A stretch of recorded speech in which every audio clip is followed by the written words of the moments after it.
কোনো সময় হাজং বিয়া দেখছি না। কয়দিন আগে বক্তিরার বাড়ির বেড়ানি লেগে গেছিলাম। পরে বক্তিরার বাড়ির লগের গ্রামে একটা হাজং বিয়া হইতাছি। তো এই সুযোগ আমিও আর মিস করলাম না, আমিও আয়া পড়লাম বিয়া বাড়িতে বিয়ার অনুষ্ঠান দেখার লেগা। হাজং বিয়াতে গিয়া আমার একটা নতুন অভিজ্ঞতা হইলো। এই অভিজ্ঞতায় আজকে আপনারা লগে শেয়ার করবা কেমনে হাজং বিয়া হয়, হাজং বিয়া বাড়িতে আয়া আমরা কি কি করলাম, আর আমরা মাটিতে বইয়া সবাই মিলে কিভাবে খাইলাম। তো পুরো ভিডিওটার সাথেই থাকুন। হ্যালো বন্ধুরা, কেমন আছেন আপনারা? এই যে দেখতেছেন এটা হলো বিয়া বাড়ির গেটটা। বিয়া বাড়ির গেটের ভিতর দিয়ে দুইকা আয়া দেখি এনো উড়ানো যত মুরব্বীরা আছে সবাই বয়ে রয়েছে। ব্যাক মুরব্বীরা উড়ানো বয়া বয়া কীর্তনের গান গাইতাছে। একদিকে পুরুষ আর আরেকদিকে মহিলারা সবাই আলাদা আলাদা কইয়া বয়ে রয়েছে। উড়ানের একদিকে মুরব্বীরা কীর্তন চলতাছেন, আরেকদিকে হইলো বিয়ার মণ্ডপ। এই মণ্ডপে বউ জামাইয়ের বিয়া হইতাছে। ইন্দা বিয়ার অনুষ্ঠান আমরা আইতে আইতে শুরু হয়ে গেছে। আমরা একটু দেরি করে ফেলাইছিলাম সাজুগুজু করতে করতে। এরপর সালায় আয়া পড়লাম মণ্ডপের বারাত যেন বিয়ার অনুষ্ঠান হইতাছে। আমি তো এনে বইয়া খুব মনোযোগ সহকারে দেখতেছিলাম কিভাবে হাজং বিয়া হয়, কারণ আমি কোনো সময় হাজং বিয়া দেখছিলাম না, আজকেই জীবনে প্রথম। এরপর বউ জামাই 7 পাক ঘোরা শুরু করলো। হাজং বিয়া গুলাতে নাকি অনেকগুলো নিয়ম কানুন পালন করে। তো এত কিছু তো আমরা বুঝি না, আমরা খালি ছায়া ছায়া দেখতেছিলাম কিভাবে কি হইতাছে না হইতাছে। আর এটা নিয়ম কানুন পালন করতে করতে মেলা রাত হয় বিয়ার অনুষ্ঠান শেষ হইতে। এই হাজং বিয়াতে কিন্তু আশেপাশে যত গ্রামের মানুষ আছে ব্যাক মানুষই আইছে বিয়ার অনুষ্ঠান দেখার লেগা। খালি যে হাজংরাই এই বিয়াতে আইছে তা না, এলাকার যত গারো মুসলিম সবাই আইছে এই বিয়ার অনুষ্ঠান দেখার লেগা। আমি তো আমার জীবনে এই প্রথম হাজং বিয়া দেখতাছি। প্রথমবার হাজং বিয়া দেখলেও আমার কাছে বালাই লাগতাছে, কিন্তু কিছুই বুঝতাছিলাম না কইতে কি হইতাছে না হইতাছে। তাও মনোযোগ সহকারে দেখতাছে অনুষ্ঠানগুলা। আমার লগে সুমা আর ভক্তিও আইছিন, আর সুমা আর ভক্তি বউ জামাইয়ের লেগা উপহার লই আইছিন। 7 পাকে ঘোরা শেষ অন বউ জামাই মণ্ডপে রেনো বয়ে থাকবো। এরপর সবাই বউ জামাইয়ের আশীর্বাদ করবো আর উপহার দিয়া যাবো। বিয়ার অনুষ্ঠানের এক ফাঁকে দেয়া বউ জামাইয়ের সবাই উপহার দেয়। সুমা তো অনেকক্ষণ ধরে অপেক্ষা করতেছেন কোন সময় হে বউ জামাইয়ের উপহার দিতে যাবো। মেলাক্ষণ অপেক্ষা করার পরে এই যে সুমা এখন বউ জামাইয়ের উপহার দিয়া বউ জামাইয়ের ফুল ছিটায় এরপর প্রণাম করে আইলো। হাজং বিয়াতে কিন্তু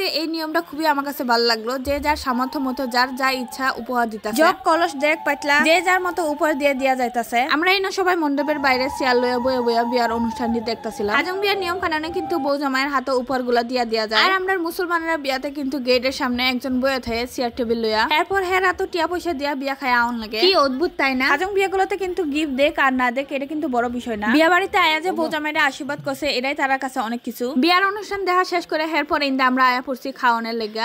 খাওয়ানোর লেগা আয়া আমি তো পুরাই অবাক, কারণ এই প্রথম আমি আমার জীবনে দেখতাছি মাটিতে কাঠ বিছায় দেয়। এরপর এনু বইয়া সবাই খাওন খায়। এই যে সুন্দর করে সিরিয়াল করে কাঠ বিছাইছে এনু বইয়া সবাই খাইবো, আর সবার লেগে থাল দিয়ে দেয়া যাইতেছে। থালগুলো দেওয়া শেষ হইলে এনু সবাই আয়া বইবো খাওয়ার লেগা। আমি যেহেতু প্রথম এবার মাটিতে বইয়া খাইম, এটা লেগে আমার কাছে একটু অন্যরকম অদ্ভুত লাগতাছে। এরপর আমরাও যে যা থাল লইয়া বই ফেললাম খাওয়ার লেগা। খাওয়ানোর তালিকায় মুরগি, সবজি, এরপর 2-3 জাতের ডাল রান্না করা হয়েছে। খাওয়া দাওয়া শেষ করে এরপর বিয়া বাড়িতে কিছুক্ষণ ঘোরাঘুরি কইরা ছবি টবি তুললা। এরপর আমরা বাড়িতে আয়া ফেললাম। আজকের মতো এই পর্যন্তই বিয়ার অনুষ্ঠান। তো আপনারা কেটা কেটা হাজং বিয়া দেখছো আর আমরা লাহান এইবার বিয়া বাড়িতে আয়া মাটিতে বইয়া ভাত খাইছো, অবশ্যই কমেন্ট করে কয়ে যাবেন। আর আপনি যদি প্রথমবারের মতো হাজং বিয়ার এই ভিডিওটা দেখে থাকুন, ভিডিওটা ভালো লাগলে অবশ্যই লাইক কমেন্ট করে শেয়ার করে দিবেন।